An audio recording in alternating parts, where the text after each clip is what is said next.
नमस्कार दोस्तों, मैं हूँ राममिलन विश्वकर्मा। आज का जो हमारा टॉपिक है जनसंख्या भूगोल में हम पढ़ेंगे जनसंख्या का प्रवास सिद्धांत। इसमें कम से कम 11-12 ऐसे सिद्धांत आते हैं जहाँ से क्वेश्चन पूछे जाते हैं। अभी इसी में से सूक्ष्म प्रवास सिद्धांत जो पूछा था आपका 2024 दिसंबर में, बहुत सारे लड़के वहाँ पर क्वेश्चन को गलत करके आए थे, तो उसको भी मैं इसमें क्लियर कर दूंगा। तो चलिए हम लोग जानते हैं प्रवास सिद्धांत क्या है और कौन कौन भूगोलवेत्ताओं ने प्रवास सिद्धांत के बारे में अपने मॉडल वक्तव्य दिए हैं।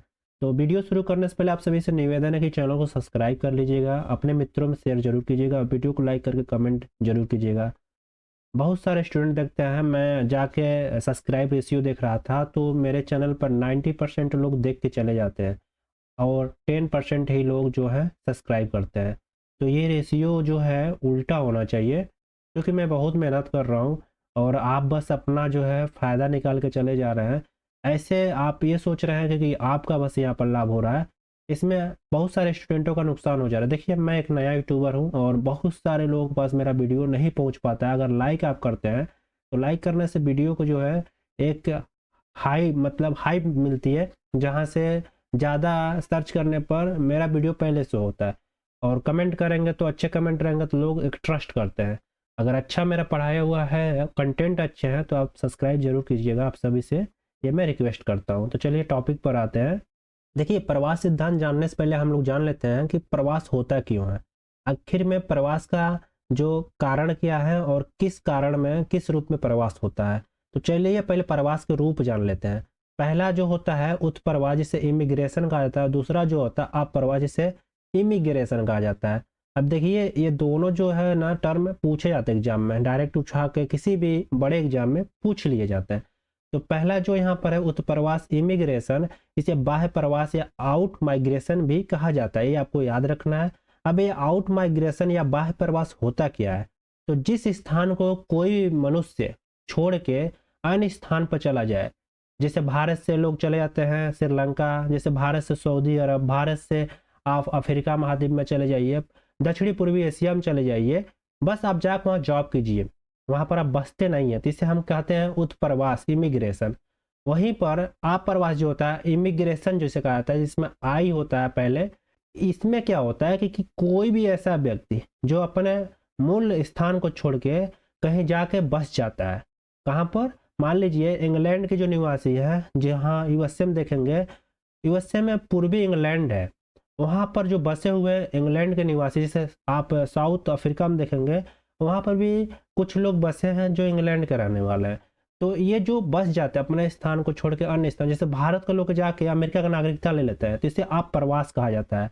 जैसे यहाँ पर एग्जाम्पल भी मैं आपको लिखा हुआ हूँ, आप लोग देख सकते हैं। यूरोप के लोग जाकर अमेरिका में बस गए हैं, तो उसे यूरोपीय अप्रवासी कहा जाता है। ये आपको क्लियर हो गया होगा कि उत्प्रवास क्या होता है, अप्रवास क्या होता है। इतना संक्षेप में मैं आपको समझा दिया और ये बहुत इंपॉर्टेंट जो है आपका पॉइंट है, यहाँ से एग्जाम में बहुत क्वेश्चन बनते हैं। अब प्रवास का जो है कारण क्या होता है, अब ये टर्म में जानना बहुत जरूरी है कि आखिर में लोग प्रवास करते क्यों हैं। देखिए, पहला जो है आकर्षण शक्ति, मतलब कोई ऐसी चीज है जो हमको उसकी ओर खींच रही। एग्जाम्पल स्वरूप मान लीजिए आप अपने रूम पर हैं, मतलब बैठे हैं घर पर, आपको किसी दुकान पर, मतलब ऐसे थोड़ी नहीं चले जाएंगे, किसी दुकान पर जाना है तो कोई दिमाग में ख्याल आएगा। मान लो आपको बिस्किट लेना है, आपको आइसक्रीम खाना है, आपको कोई केक खाना है, तो आपके दिमाग में ख्याल आया, आपने क्या किया, आप उस दुकान पर गए, उस सामान को बाय किया। तो आकर्षण मतलब किसी क्वालिटी के कारण कोई ऐसी चीज है उस सामान में जिसके कारण आपको खींचे चले जाते हो। एग्जाम्पल स्वरूप जैसे उपजाऊ भूमि, मैं आपको बताया वो छोटा एग्जाम्पल देखे, खाने पीने की चीजें, खनिज शक्ति, संसाधनों के भंडार, संसाधनों के भंडार में खाने पीने की चीजें आ जाएंगी। समतल भूमि, जलवायु और जल, ये सारे आकर्षण शक्ति। अगर देखिए जलवायु अच्छे हैं तब भी आप जाएंगे। अब बरसात के समय में आपको कोई कहे कि चलिए चलिए हिल एरिया में नाश्ता पानी करके आया जाए, चलिए ट्रैवलिंग करके आया जाए, तो आप नहीं जाएंगे। बहुत बर्फबारी हो रहा हो तो नहीं जाएंगे। हल्की बर्फबारी हो, हल्का फुल्का बूंदाबांदी हो, तो आपको नहाने में भी मजा आता है। तो इसीलिए, और समतल भूमि हो तब भी आप आकर्षण शक्ति के बहुत ज़्यादा उसके पास जाएंगे, आकर्षण आपको खींच ले जाएगा। क्योंकि मैदानी एरिया में गाड़ी चलाने में, दौड़ने में, टहलने में, पेड़ पालो देखेंगे, सब कुछ एक समतल रूप में दिखाई देगा, अच्छा भी लगेगा, आकर्षण लगेगा।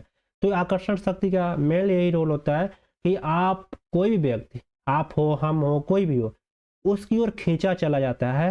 तो ये आकर्षण शक्ति का एक पहला प्रवास का कारण है। दूसरा प्रतिकर्षण शक्ति, पुश फोर्स, कोई आपको उठा के वहां से फेंक दे, तो ये बाढ़, सूखा, महामारी, ज्वालामुखी, भूकंप, आर्थिक सामाजिक संकट, निर्धनता, बेरोजगारी, धार्मिक इत्यादि कारण जो है प्रतिकर्षण पुश फोर्स, मतलब आपको उठा के वहां से कहीं और जाने पर मजबूर कर देते हैं। ये ऐसे कारण जो है प्रतिकर्षण शक्ति या पुश फोर्स कारण कहे जाते हैं। एक स्थान से दूसरे स्थान पर आपको मजबूर कर दे ट्रेवल करने के लिए, अपना घर द्वार छोड़ने के लिए। जैसे हाल ही में पाकिस्तान में बाढ़ आया था, अब वहां के जो लोग उस एरिया के होंगे, वहां से पुश फोर्स उसे कहा जाता है, बाढ़ आ जाना। देखिए बाढ़ आना पुश फोर्स है। अब वहां से लोग निकल के कहाँ आ गए, दूसरे एरिया में गए, दूसरे प्रांत में गए होंगे।